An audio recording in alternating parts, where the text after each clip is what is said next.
जय Jagannath. Hello friends, welcome to my channel. आज ये वीडियो रे आमे +3 सेकेंड सेमिस्टर जो कोर पेपर 4 रोची हिस्ट्री ऑनर्स रो बा मेजर पेपर 4 कहि परिबे आपण। हिस्ट्री मेजर 4 हिस्ट्री मेजर 4 रो आज यूनिट 2 रो लॉन्ग क्वेश्चन डिस्कशन करबा। तो पूर्व वीडियो रे आमे कोन करचंती ना पूर्व वीडियो मानकर 1 मार्किया 2 मार्किया 5 मार्किया सब यूनिट डिस्कशन करचंती। जो माने से वीडियो देखि नांती ए चैनल प्लेलिस्ट रो आपन मिल जिवो, जांगे से वीडियो देखि नेबे। ए वीडियो रे आमे दुईटी लॉन्ग क्वेश्चन डिस्कशन करबा। दुईटी जांका सब सिलेक्शन क्वेश्चन आमे सिलेक्शन भी बनै जंती। जो माने से वीडियो देखि नांती चैनल प्लेलिस्ट रो मिल जिवो, देखि नेबे। ताने प्रथम क्वेश्चन सामंत प्रथा विषय रे आलोचना करो। सामंत प्रथा कोन ना से सामंत प्रथा विषय रे आलोचना करो। देखंतु क्वेश्चन एटा बुल्लै के आसी पारे हैला। क्वेश्चन बुल्लै के आसीने भी आपण माने आंसर ए बडा लिखिबे। आ लाइफ स्किल एजुकेशन रो क्लास होची रेगुलर। जो माने देखि नांती से वीडियो ए चैनल प्लेलिस्ट को जांत देखि नियंतु। आ लाइफ स्किल एजुकेशन क्लास पाइबा पय चैनल को सब्सक्राइब करंतु। एटी प्रथम क्वेश्चन सामंत प्रथा विषय रे आलोचना करो। साधारण गृहीतार्थ सप्तम शताब्दी रु चतुर्दश शताब्दी थिला उल्लेखযোग्य परिवर्तन विकासर समय।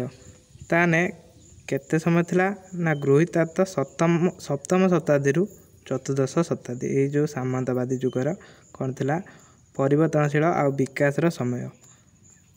मध्ययुग बा अंधकार जुगर रूपे परिचित हेले मध्य एही समय सारणी मध्य पश्चिम यूरोप रे अनेक द्रुत परिवर्तन परिलक्षित होइतिला।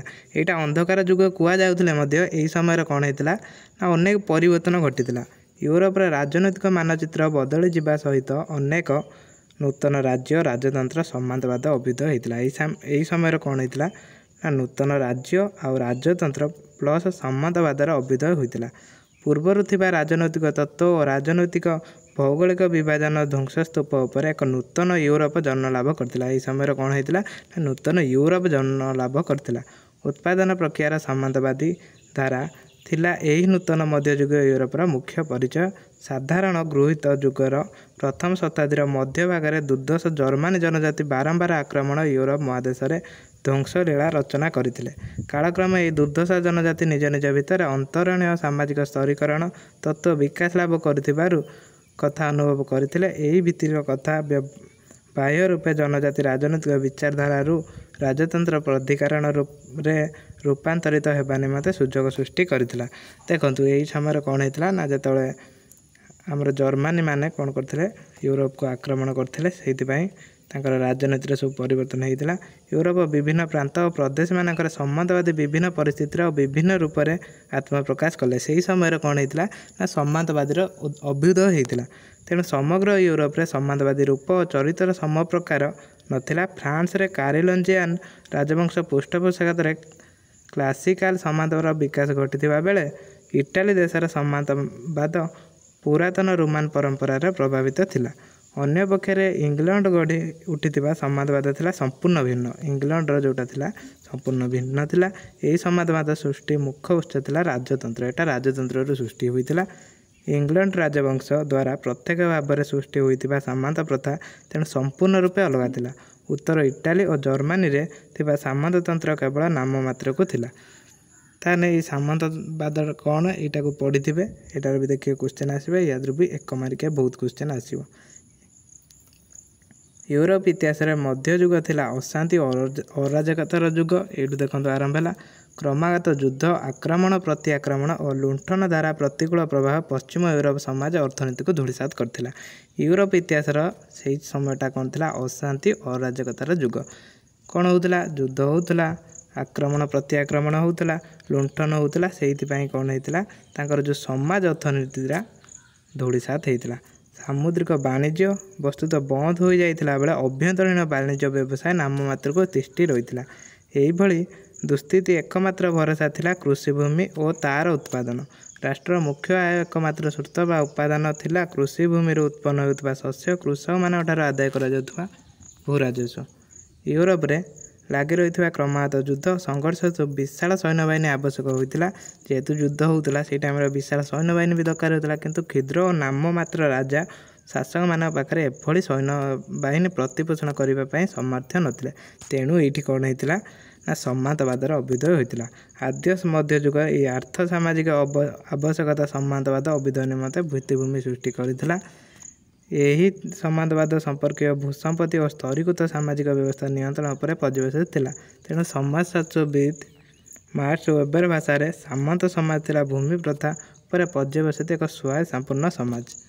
ସମ୍ମତବାଦର ଅର୍ଥ ସ୍ୱରୂପ ଦେଖନ୍ତୁ ପଢ଼ିନେ ସେ ଉପରେ ଡେଫିନେସନ୍ ଗୋଟେ ଲେଖିବେ, ଏଉଠୁ ଲେଖିବେ, ଏଇଟା ତାର ରହୁଛି ମେନ୍ ଇମ୍ପୋର୍ଟାଣ୍ଟ ଜିନିଷ, ଏଉଠୁ ଲେଖିବେ।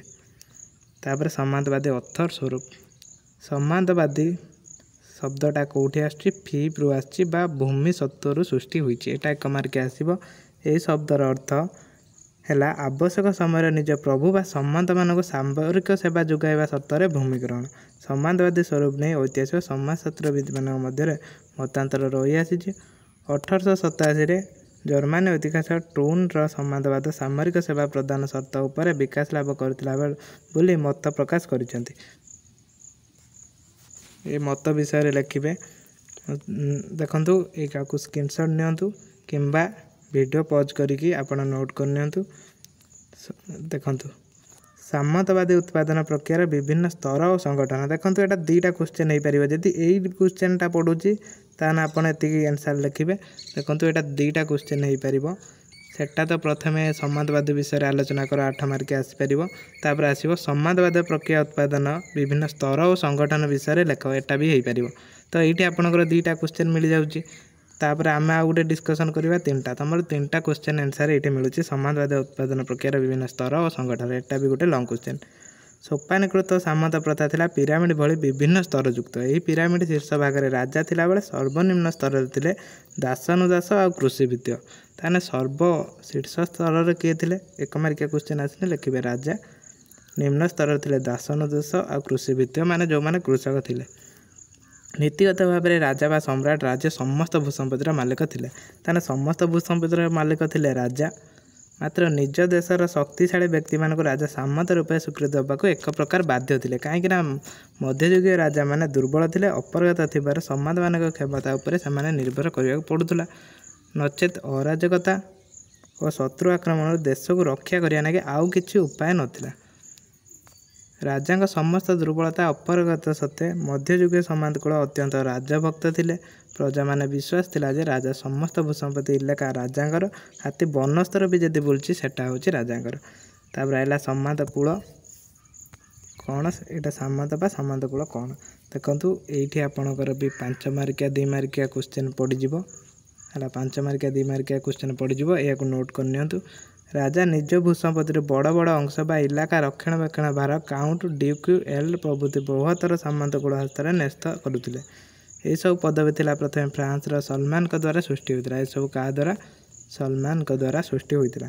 କିନ୍ତୁ କାଳକ୍ରମେ ଏହି ପଦବୀ ଗୁଡ଼ିକ ପୁରୁଷାନୁକ୍ରମିକ ହେଲା। ସାମନ୍ତମାନେ ପ୍ରତି ବଦଳରେ ନିଜ ନିଜ ବ୍ୟକ୍ତିଗତ ସେନାବାହିନୀ ଦ୍ୱାରା ପ୍ରଜାକୂଳକୁ ବର୍ବର ଲୁଣ୍ଠନକାରୀ ଆକ୍ରମଣରୁ ରକ୍ଷା କରିବା ସହିତ ଆଞ୍ଚଳିକ ପ୍ରଶାସକ ହେବା କାର୍ଯ୍ୟ କଲେ।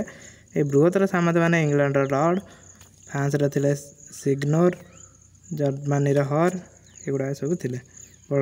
ତାପରେ ହେଲା ବାରାନ୍ ଓ ନାଇଟସ୍। ବୃହତ୍ତର ସାମନ୍ତ ନିଜ ନିଜ ଅଧୀନରେ ଥିବା ବିସ୍ତୀର୍ଣ୍ଣ ଇଲାକା କ୍ଷୁଦ୍ର ଅଂଶଗୁଡ଼ିକୁ କ୍ଷୁଦ୍ର ଓ ନାମମାତ୍ର ସମାଜମାନଙ୍କୁ ପ୍ରଦାନ କଲେ। ଏହି କ୍ଷୁଦ୍ର ଯେଉଁ ସମାଜମାନେ ଥିଲେ ତାଙ୍କୁ ବାରାନ୍ ଓ ନାଇଟସ୍ କୁହାଯାଉଥିଲା। ତାପରେ ଦାସ। ବୃହତ୍ତର କ୍ଷୁଦ୍ର ସାମନ୍ତ ନିଜ ନିଜ ଅଞ୍ଚଳରେ ଭୂସମ୍ପତ୍ତି ଦାସମାନଙ୍କୁ ପ୍ରଦାନ କରୁଥିଲେ।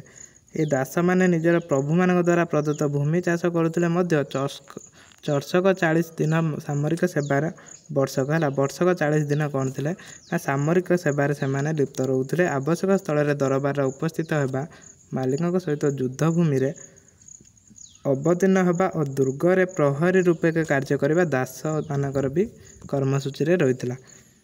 ତାପରେ ଅନୁଗତ୍ୟ ଶିକାର ଉତ୍ସବ।